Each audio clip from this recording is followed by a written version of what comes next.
तो आज सबसे पहले बाबा के महावाक्य लेंगे। आज बाबा कहते पुनर्जन्म लेने का भी कायदा है। पुनर्जन्म लेते लेते उतरते उतरते 84 जन्म पूरे हुए हैं। फिर नए सिर चक्र फिरना है। तो बाबा कहते हैं कि जैसे दुनिया में हर चीज़ का कायदा होता है ना, कुदरत में अपने नियम बने हुए हैं। जैसे दिन और रात का कायदा है, आधा आधा ही होगा, अलग चेंज नहीं हो सकता। कुछ समय दिन रहेगा, रोशनी होगी, फिर धीरे धीरे अंधियारे में बदलेगी, फिर प्रकाश होगा। ये नियम है, ये कायदा है। ऐसे बाबा कहते पुनर्जन्म लेने के भी कायदे हैं। इस रंगमंच पर जब आत्मा आती है तो उसके जन्मों के भी हिसाब है, कायदे हैं। ऐसे नहीं जिसका जैसे मन करे वैसे, है ना। आज मैं सोचूं कि अगर दिन 24 घंटे क्यों नहीं हो सकता, तो हो जाएगा क्या? नहीं। जो उसका नियम है, जो उसका कायदा है, उसी अनुसार चलता है। ऐसे ही ये जो पुनर्जन्म का भी कायदा है, क्या है पुनर्जन्म के कायदे? तो लिस्ट बनाएंगे तो कई कायदे हमें याद आएंगे, क्योंकि बाबा ने तो हमें पूरे पुनर्जन्मों का ज्ञान दिया है। तो बाबा हमें बताते हैं कि मिनिमम 1, मैक्सिमम 84 जन्म होते हैं, है ना। उससे 1 से कम किसी आत्मा का जन्म नहीं हो सकता। 84 से ज़्यादा जन्म लेने वाली आत्माएं इस धरा पर नहीं हैं। तो ना जन्म 1 से कम होते हैं, ना 84 से ज़्यादा होते हैं। फिर बाबा ने हमें ये भी बताया है कि पुनर्जन्म 4 युगों में जब लेते हैं, जो 84 जन्मों वाली आत्मा है, आदि से आती है, तो 8, 12, 21 और 42 के हिसाब से पुनर्जन्म लेती है हर युग में। 8 जन्म सतयुग, 12 जन्म त्रेता युग, 21 जन्म द्वापर युग, 42 जन्म कलयुग और संगम युग 1। फिर बाबा हमें कहते हैं कि सतयुग से ही जब से आते हैं तो गिरना शुरू हो जाता है। भले ही सतयुग त्रेता युग में गिरावट धीरे होती है, हम 16 कला से 14 कला बनते हैं, लेकिन उसके बाद से गिरावट जो है वो तेज़ी से होती है। लेकिन पुनर्जन्म लेते लेते आत्मा को पतित बनना ही है, नीचे गिरना ही है। ये पुनर्जन्म का कायदा है। अगर हम सोचें कि आत्मा सदा सतो प्रधान रहे तो हो सकती है, सदा सतो प्रधान रहना कायदा नहीं है। हमें भी जो भी चीज़, देखो पढ़ाई माना कायदों को समझना। अब जैसे एक आत्मा शरीर में आती है तो पहले बच्चा होता है, फिर युवा, है ना, फिर वृद्ध। तो बाबा कहते हैं ऐसे जैसे बच्चा हुआ, टीनेजर हुआ, फिर एडल्ट हुआ, फिर वृद्ध हुआ, तो इस प्रकार से जैसे उसका भी कायदा बना हुआ है। हम सोचे कि बच्चा बच्चा ही रह जाए, है ना, बच्चा युवा ना बने या एडल्ट ना बने या वृद्ध ना बने, तो ऐसा तो नहीं हो सकता ना। तो जो कायदा है ग्रोथ का, और फिर वृद्ध तन से फिर आत्मा निकलती है, फिर बच्चा बनती है। तो ऐसे ही पुनर्जन्म का भी कायदा है कि पहले पहले हम सतो प्रधान सृष्टि में आते हैं, सतो प्रधान रहते हैं, फिर धीरे धीरे सतों में आते, फिर रजों में, फिर तमों में, फिर तमो प्रधान में। तो बाबा कहते हैं ये पुनर्जन्म के कायदे के हिसाब से तुम्हें गिरना ही है। और फिर जैसे रात के बाद दिन आना ही होता है, ऐसे ही बाबा का भी आना निश्चित होता है और फिर से सतो प्रधान बनने का समय आता है और हमें फिर बाबा सतो प्रधान बनाते हैं। तो बाबा कहते ये भी सृष्टि चक्र में नोंद है। तो हर चीज़ का प्रावधान है इस सृष्टि चक्र में, सतो प्रधान, सतो, रजो, तमो। और जब हम सतो प्रधान हैं, सतो हैं सतयुग त्रेता युग में, तो वहाँ हम पवित्र हैं, पूज्य हैं। और जब हम रजो तमो में आते हैं तो वहाँ हम पतित बनते हैं, पुजारी बनते हैं। फिर बाबा हमें कहते हैं कि 3 चीज़ें हैं, पतितपना, पूज्यपना और ज्ञान स्वरूप अवस्था। ये तीनों सतयुग त्रेता युग में होती है। तो पवित्र है, पूज्य है और ज्ञान स्वरूप है, तीनों एक साथ चलता है। ज्ञान और पवित्रता इकट्ठे है और ज्ञान स्वरूप पवित्र आत्मा पूज्य होती है। और फिर जब हम द्वापर युग से नीचे गिरते हैं तो पतितपना, अज्ञान और पुजारीपना एक साथ चलता है। तो ज्ञान भी नहीं है, ज्ञान खो जाता है, प्योरिटी खो जाती है और फिर नीचे गिरते हैं, पतित बन जाते हैं, पूज्य बनते हैं, पुजारी बन जाते हैं। क्योंकि जब अज्ञान है, अपने अंदर इम्प्योरिटी है, तो आत्मा की जो अवस्था है वो बहुत कमज़ोर हो जाती है। अज्ञान और इम्प्योरिटी का कॉम्बिनेशन हमें पुजारी बना देता है। तो बाबा कहते हैं ये जो पवित्रता, ज्ञान और पूज्यपना और दूसरी तरफ है अपवित्रता, अज्ञान और पुजारीपना, ये दोनों इकट्ठे चलते हैं। 2 युग एक सेट, बाकी 2 युग दूसरा वाला चलता है। फिर जब संगम युग आता है तो बाबा आज बहुत अच्छी बात कहते हैं, सद्गति की बातें भी तब समझे जब सद्गति दाता को पहचाने। तो ज्ञान स्वरूप अवस्था क्या है या पूज्य अवस्था क्या है या पवित्रता क्या है, जब बाबा आते हैं तभी इसकी समझ मिलती है। और बाबा आकर हमें ज्ञान और योग 2 चीज़ें सिखलाते हैं, जिससे हम फिर से तमो प्रधान से सतो प्रधान अवस्था में वापस जाते हैं। तो ये आज बाबा मुरली में बता रहे हैं। अब इसमें हम जो आज थोड़ा रिफ्लेक्शन करेंगे कि जैसे आज बाबा कहते हैं तुम पहले ज्ञानी थे और पूज्य थे, अभी तुम भगत हो और पुजारी हो। तो ये जो पुजारीपना है ये क्या होता है? तो जैसे मैं आपको बताऊं, एक बहन है तो विदेश में रहती है और प्रोफेशन से भी डॉक्टर है।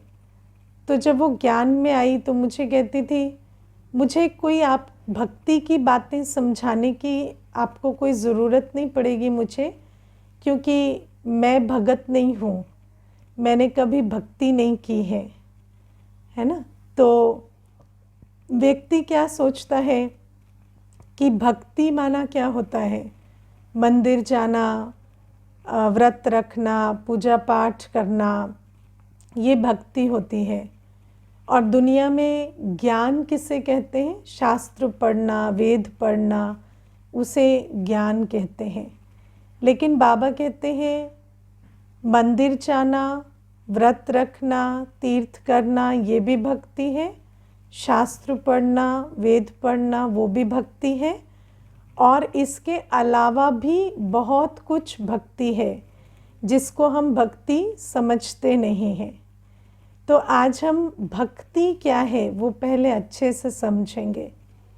भक्ति माना जब हम पतितपने और अज्ञान के कारण ये समझते हैं कि हमारा कल्याण या अकल्याण किसी और के हाथ में है, तब हमें आकर्षण और भय के चक्र में माया डाल देती है।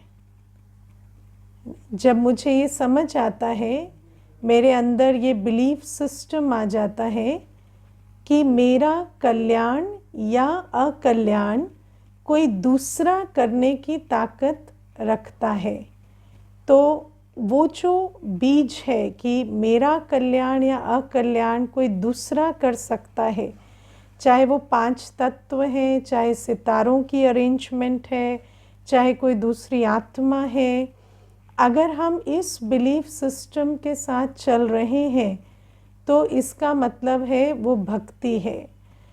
और भक्ति का जो बीज होता है, भक्ति या ऐसा समझना कि हमारा कल्याण या अकल्याण कोई दूसरा कर सकता है, उसका बीज होता है अपने आप को, अपने बाप को ना जानना। और दूसरी बात है इम्प्योरिटी, जिसके कारण आत्मा की ताकत खत्म हो गई है। तो जहाँ अज्ञान है, पतितपना है, वहाँ भक्ति होती है। और भक्ति ज़रूरी नहीं है कि हम यही सोचें कि कोई सितारों की अरेंजमेंट से हमारा कल्याण हो सकता है, या घर का वास्तु ठीक नहीं है तो हमारा कल्याण हो सकता है, या देवी देवताएं रुष्ट हो जाएं तो हमें श्राप दे सकते हैं, या देवी देवताएं प्रसन्न हो जाएं तो हमारा कल्याण हो जाएगा। या भक्ति ये भी होती है कि हम सोचें कि मैंने शास्त्र पढ़ा तो शास्त्र पढ़ने से हम तर जाएंगे, कहते ना पढ़ते पढ़ते तर जाएंगे, तो पढ़ने से तर जाएंगे ये भी भक्ति है। पढ़ने से कैसे तर जाएंगे, है ना, पढ़ने से थोड़ी तरेंगे, बनने से तरेंगे।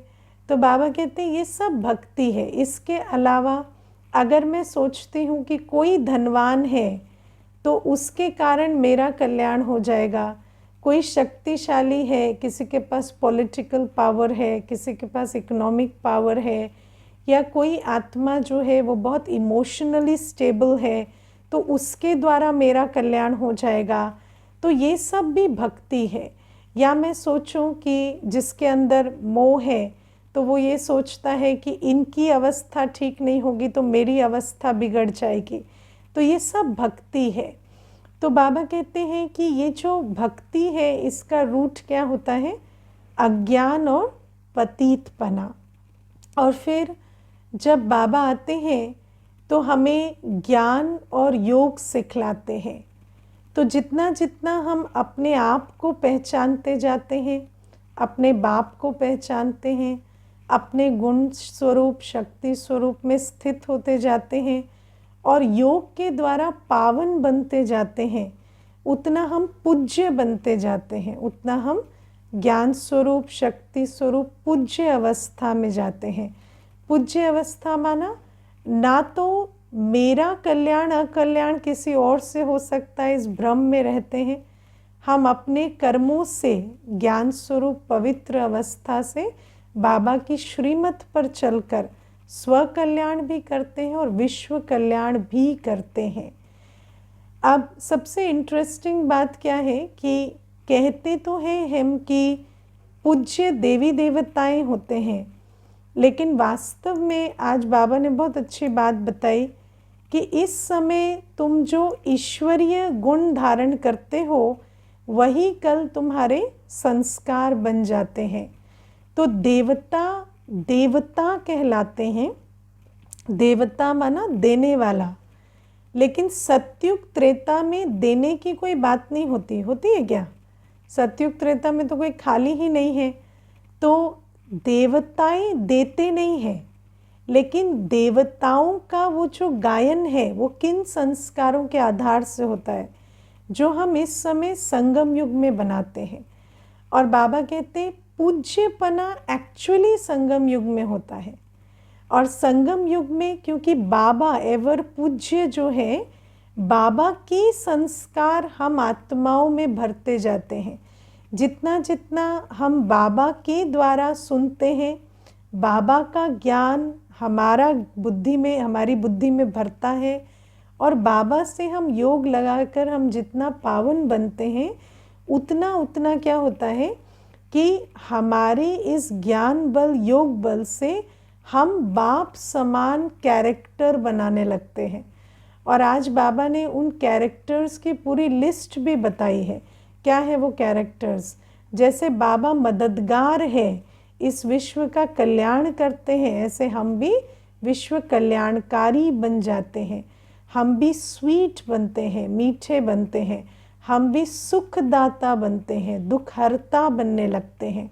और बाबा कहते हैं कोई उल्टा सुल्टा बोलता है तो तुम उसे शांति का दान देकर शांत बनाने वाले बन जाते हो। तो ये जो क्वालिफिकेशंस है ईश्वरीय संतान की, ये है पूज्य की क्वालिफिकेशन। ये हमारे अंदर इस समय होती है। कोई सतयुग में हम दुखहर्ता सुखकर्ता का पाठ बजाएं ज़रूरी नहीं, क्योंकि वहाँ तो दुख ही नहीं। या ऐसा नहीं कि वहाँ कोई उल्टा बोलेगा और हमें शांति का दान देना होगा या मीठा बनना होगा।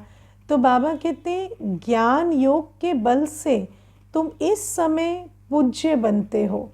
और एवर पूज्य बाबा से जब हम ज्ञान ले रहे हैं, पवित्र बन रहे हैं, तो हमारे अंदर भी ईश्वरीय क्वालिफिकेशन आती जाती है। और फिर इन्हीं ईश्वरीय क्वालिफिकेशंस का गुणगान हमारे यादगार देवताई स्वरूप में होता है। देवताई स्वरूप में जिन गुणों का गायन होता है, वो जब भक्ति मार्ग आता है और देवताओं का गायन होता है, तो जिन गुणों का वो गायन करते हैं वो गुण देवताएं नहीं दिखाते, है ना। वो गुण तो इस समय बाबा हम में भरते हैं।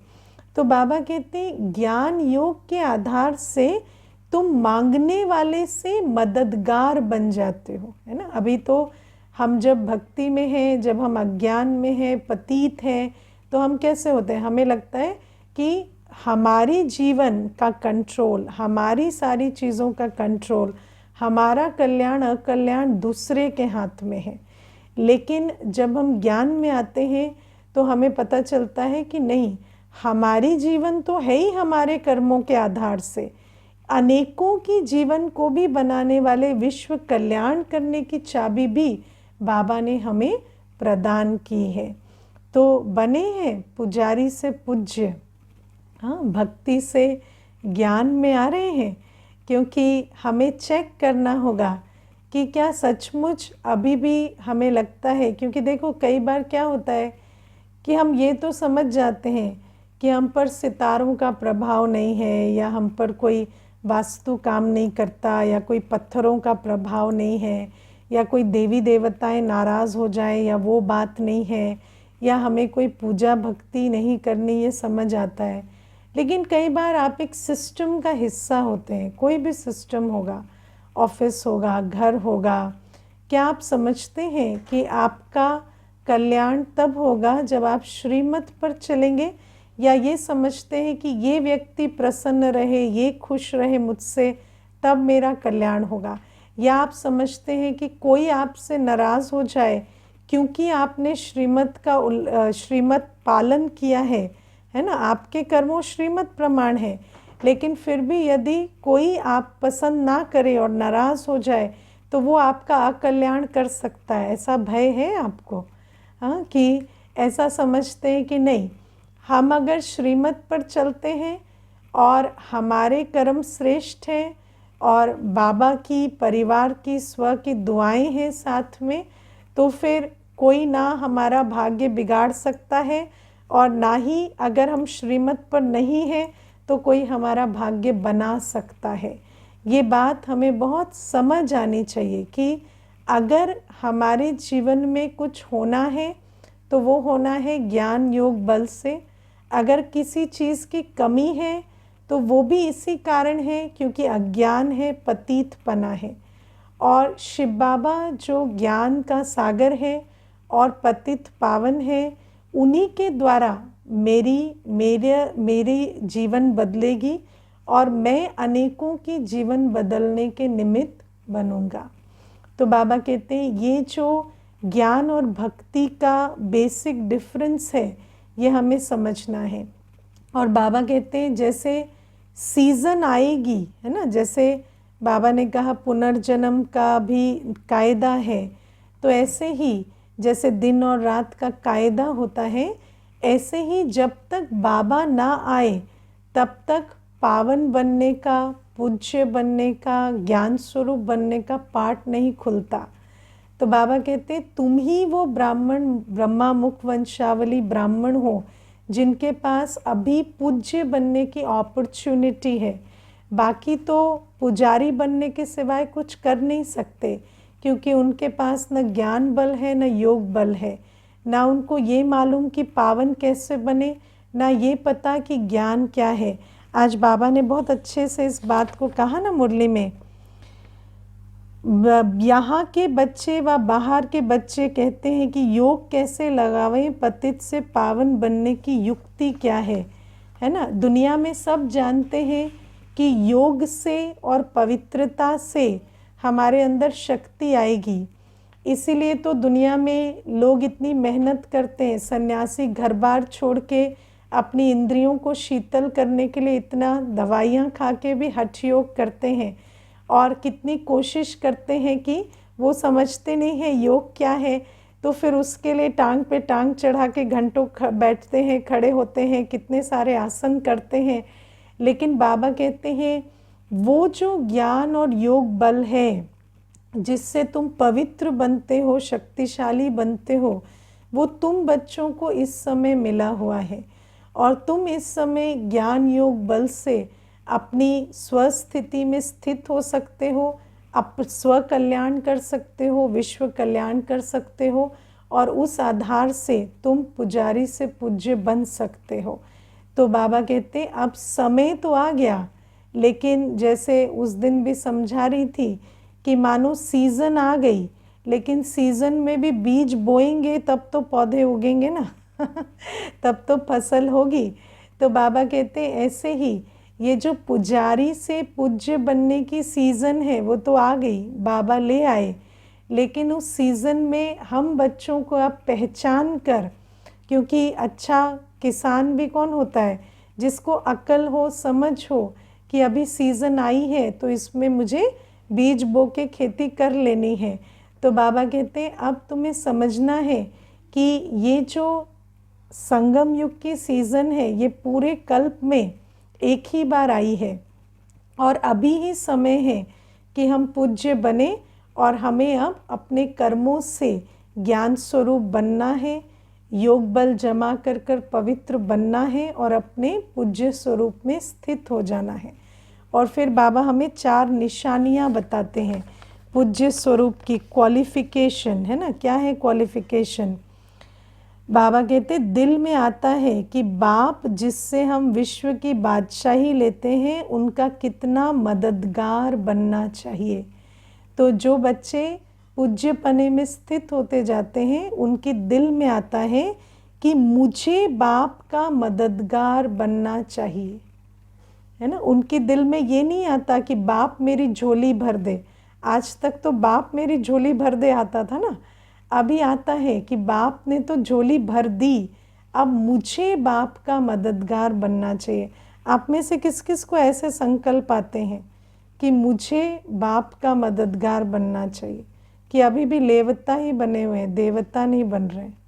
हाँ, किस किस को आते हैं ऐसे संकल्प कि मुझे बाप का मददगार बनना है? 2 जने हाथ उठा रहे हैं, बाकी और हाथ नहीं उठा रहे, है ना। 3-4 जने हाथ उठा रहे। तो सोचो कि मुझे ये क्वालिफ़िकेशन है, ये हमारी क्वालिफ़िकेशन है कि जैसे जैसे हम बाबा से ज्ञान स्वरूप बनेंगे, योगी बनेंगे, पवित्र बनेंगे, तो पूज्य बने की क्वालिफ़िकेशन है कि अपने अंदर ये शिफ्ट आएगा कि फिर हमें ये नहीं आएगा कि बाबा मेरा कल्याण करे, लेकिन समझ आएगी बाबा ने इतना कल्याण किया है, इतना बिना मांगे इतना कुछ दिया है और इतना भरपूर बनाया है, तो मुझे अब बाप का मददगार बनना है। हम हैं ईश्वरीय संतान, बाप आई ही है सबको सुखदाई बनाने, कोई को भी दुख नहीं देते। अपने अंदर ये परिवर्तन आ जाएगा कि मैं सुखदाता की संतान हूँ, मेरे सम्मुख कोई भी आए तो उसे सिर्फ सुख मिलना चाहिए। सुख भी अविनाशी सुख, ऐसा नहीं बस उसके पसंद का भोजन खिला दिया, गरम कंबल दे दिया, नहीं। सुखदायी बनना माना उस आत्मा को भी सुख शांति का रास्ता मिलना चाहिए मेरे द्वारा। फिर बाबा कहते हैं कि बच्चों को इतना ऊंच बनना है। बाबा बार बार समझाते हैं अपने पास नोट रखो, किसको दुख तो नहीं दिया। अगर अभी भी दुख देते हैं, चाहे उसने कितना भी दुख दिया, अगर हम अभी भी दुख देते हैं, इसका मतलब हमारे अंदर अभी भी बाबा का खजाना समाया नहीं है। क्योंकि व्यक्ति वही देता है जो उसके पास है। अभी भी मेरे पास रावण की संपत्ति पड़ी है, दुख है, तब तो हम दुख देते हैं ना। तो चाहे कोई कुछ भी दे, क्या मैं कभी किसी को दुख देता हूँ, ये हमें चेक करना है। बच्चों को इतना ऊंच बनना है। बाबा कहते हैं बाप सबको सुख देते हैं, हम भी सुख देवें। ये जीवन ही बाबा की सर्विस में लगाई है ना। ये जीवन और किस लिए है? बाबा की सर्विस के लिए है। ये शिफ्ट आएगा जिस आत्मा के अंदर पूज्यपना आने लगेगा। बहुत मीठा बनने की कोशिश करनी है। कोई उल्टा सुल्टा बोले भी तो तुम शांत कर दो। शांत कर सकते हैं? कोई उल्टा सुल्टा बोले तो शांत करना आता है? इतनी शांति है अपने अंदर कि कोई उल्टा सुल्टा बोलना शुरू करे ना तो उसको रियलाइज़ हो जाए कि हम कहाँ बैठे हैं, क्या बोल रहे हैं।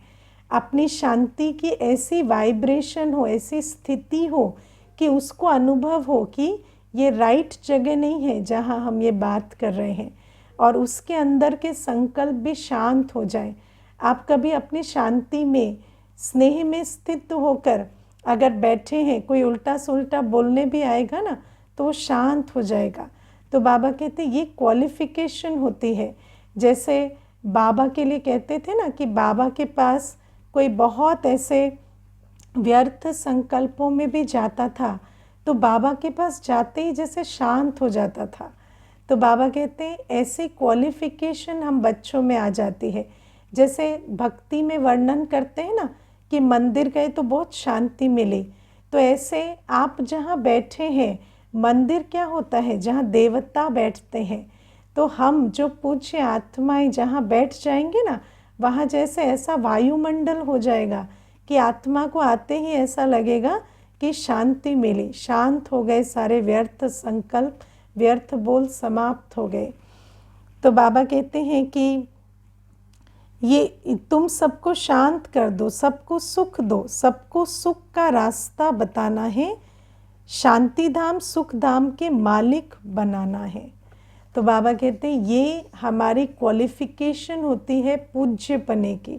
जितना ज्ञानी योगी बनेंगे, जितना पूज्य बनेंगे, ये परिवर्तन हम में आता जाएगा।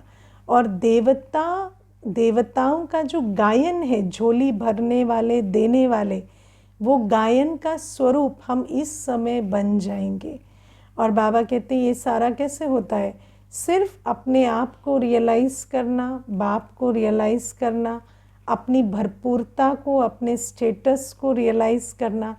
और बाबा कहते हैं बाकी जो भी अपने अंदर आसुरी संस्कार थे उनको योग बल से दग्ध करना और पवित्रता में स्थित हो जाना। इसी से ये परिवर्तन आ जाता है। तो ये है। फिर बाबा आज हमें कहते हैं कि जो भी भिन्न भिन्न टाइटल्स हैं उनको सिर्फ बुद्धि में वर्णन नहीं करो, लेकिन सीट पर सेट हो जाओ। जैसा टाइटल वैसी स्थिति हो। अब आप देखो कि कई बार हम बाबा के दिए हुए टाइटल्स का वर्णन तो बहुत अच्छा करते हैं, है ना। जैसे आज बाबा ने स्वदर्शन चक्रधारी का एग्जाम्पल दिया है। तो स्वदर्शन चक्रधारी का टाइटल का वर्णन तो हम बहुत अच्छा कर लेते हैं कि 5 स्वरूप हैं। पहले ब्राह्मण स्वरूप, ऐसा ऐसा ऐसा ऐसा होता है। फिर फरिश्ता स्वरूप ऐसा होता है, बिंदु रूप, बीज रूप ऐसा, देवताई स्वरूप ऐसा, और पूज्य स्वरूप ऐसा। भक्ति मार्ग में जो मंदिरों में पूजा करते हैं उनके गुण ऐसे। लेकिन बाबा कहते हैं जब तुम एक्चुअली स्वमान का अभ्यास करते हो तो क्या करना होता है, ऐसा नहीं बुद्धि से सिर्फ लिस्ट बनाते रहो ऐसा ऐसा ऐसा ऐसा है, नहीं, अपने आप को देखो कि मैं ब्राह्मण आत्मा, मैं फरिश्ता। ब्राह्मण आत्मा में कौन सा गुण है, आज्ञाकारिता का, है ना। तो बाबा कहते उस आज्ञाकारिता के स्वरूप में अपने आप को देखो, बाबा की श्रीमत पर उठने वाली, बाबा की श्रीमत पर हर कार्य करने वाली वो इमेज बनाओ, वो पूरा अपने अंदर जैसे एक एक संकल्प से वो स्वरूप बनता जाए। क्योंकि जो हमारी जो अंदर की दुनिया है उसमें जो भी हम संकल्पों से स्वरूप बनाएंगे वो स्वरूप हमारा संस्कार बनता जाएगा। क्योंकि हमारी अंदर की दुनिया में कल्पना जैसी कोई चीज़ नहीं है, मन संकल्प करता है तो उन संकल्पों से संस्कारों की रचना होती है। तो बाबा कहते हैं तुम्हें अगर ब्राह्मण बने के अपने संस्कारों को इमर्ज करना है तो तुम स्वमान के बल से कि मैं पवित्र ब्राह्मण हूँ, मेरा पूरा जीवन ईश्वरीय मर्यादाओं पर चलता है, मेरा एक पूरा दिन ईश्वरीय श्रीमत के अनुसार चलता है, इसका जैसे बुद्धि बल से स्वरूप बनाते जाओ। अपने आप को देखो कि मैं ये कर रहा हूँ, मैं उठ रहा हूँ, मैं सफ़ेद वस्त्रधारी हूँ, संपूर्ण पवित्रता की धारणा करने वाली आत्मा हूँ, शुद्ध भोजन ब्रह्मा भोजन स्वीकार करने वाली आत्मा हूँ, सदा सेवा की वृत्ति रखने वाली, आत्मिक दृष्टि रखने वाली आत्मा हूँ। तो बाबा कहते ऐसे एक एक गुण को इमर्ज करो और स्वरूप बनो। आप देखो जब हम पहले फिल्में देखते थे, नाटक देखते थे, तो एक समय होता था जब हम सीट पे बैठ के बाहर फिल्म चल रही है इस अनुभव में होते थे। लेकिन देखते देखते क्या होता था, ऐसा लगता था जैसे अंदर घुस गए और हम ही नाच रहे हैं, गा रहे हैं, हम ही उनके साथ लड़ रहे हैं, हम ही वो कैरेक्टर प्ले कर रहे हैं, है ना। तो बाबा कहते हैं ऐसी वाली स्थिति होनी चाहिए कि जैसे जैसे एक एक स्वरूप के संकल्प आए कि ऐसा है, तो उसका बुद्धि बल से अपना चित्र बनता जाए और चित्र के साथ और चरित्र के साथ वो अनुभव होता जाए कि ब्राह्मण स्वरूप कितना श्रेष्ठ, पवित्र, सुखदायी है, उसकी उच्चता, महानता, दिव्यता का अनुभव करो। और फिर बाबा कहते हैं जैसे बिंदु रूप है, तो बिंदु रूप में जैसे सब संकल्प शांत है, फुल स्टॉप की स्थिति है, और उस फुल स्टॉप की स्थिति में भी सुख है, शांति समाई हुई है। ऐसा नहीं कि वो एक ड्राई स्टेट है। जब आत्मा परमधाम में होगी तो वहाँ शांति की अवस्था होगी, सन्नाटा नहीं होगा, है ना, संकल्प नहीं होंगे, लेकिन एक मीठी शांति, जहाँ शांति में सुख भी समाया हुआ है, प्योरिटी भी समाई हुई है। तो ऐसी सुंदर एकाग्र स्थिर बिंदु रूप अवस्था में, मीठी शांति में मैं आत्मा स्थित हूँ। शरीर दुनिया जैसे उस समय बुद्धि के बिल्कुल बाहर है और मैं उस स्वरूप में स्थित हूँ। तो बाबा कहते हैं ऐसे एक एक पोजीशन लो। अब मानो आप योगा करने जाते हैं तो क्या होता है, योगा इंस्ट्रक्टर आपके सामने योगा कर रहा है, आप उसको देखेंगे, है ना, सिर्फ देखेंगे तो क्या आपकी हेल्थ बन जाएगी क्या? नहीं, आप उसके साथ करेंगे, उसको देखेंगे और फिर यहाँ करेंगे तो आपकी हेल्थ बनेगी। ऐसे ही बाबा कहते हैं कि जब तुम बुद्धि से सिर्फ वर्णन करोगे तो नहीं होगा, बुद्धि से एक्सरसाइज करो बुद्धि से एक्सरसाइज करो माना उस स्वरूप में अपने आप को स्थित करो, उस चित्र और चरित्र को अपने अंदर लाओ और उस स्वरूप में अपने आप को स्थित करो। जब स्थित करेंगे ना तो बाबा कहते हैं जो स्वदर्शन चक्रधारी के स्वमान में अपने को स्थित कर लेगा उसके सामने तो जैसे माया कुछ भी नहीं कर सकेगी, क्योंकि स्वदर्शन चक्रधारी अर्थात ही माया जीत। क्योंकि माया माना, माया क्या है, हमारे कमज़ोर संकल्पों की रचना है। तो जब हमारी अवस्था श्रेष्ठ है, शक्तिशाली है, तो माया जैसे हमारे लिए एग्जिस्ट नहीं करती, क्योंकि उस कमज़ोर शक्तिशाली स्थिति में हम और माया दो अलग अलग डायमेंशन में रहते हैं। माया हमारे डायमेंशन में पहुंच नहीं सकती, है ना। जैसे दुनिया में कहते हैं ना, अगर आपको रोग मुक्त होना है तो आप इम्यूनिटी बढ़ा दो। इम्यूनिटी बढ़ा दिए तो रोग होगा, बैक्टीरिया वायरस होगा, पर आप तक नहीं पहुंचेगा।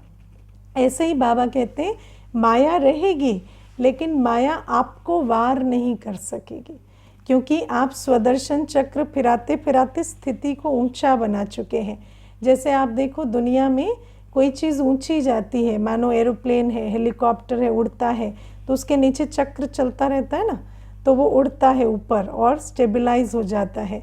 ऐसे हमारी बुद्धि में अपनी श्रेष्ठ स्थितियों का चिंतन चलता रहे तो हमारी अवस्था इतनी ऊंची रहेगी कि माया फिर वहाँ तक पहुँच नहीं सकेगी। तो ये बाबा आज वरदान में कह रहे हैं। और आज एक प्रश्न है कि बाबा मुरली में कह रहे हैं कि सतयुग में ज्ञान होता है, लेकिन एक्चुअली तो सतयुग में ज्ञान नहीं होता ना। देखो, सतयुग ज्ञान हम किसे कहते हैं पहले हम समझते हैं। ज्ञान माना ज्ञान स्वरूप, ज्ञान माना ज्ञान नहीं होता है। अभी भी बाबा कहते हैं ज्ञानी तू आत्मा किसे कहेंगे।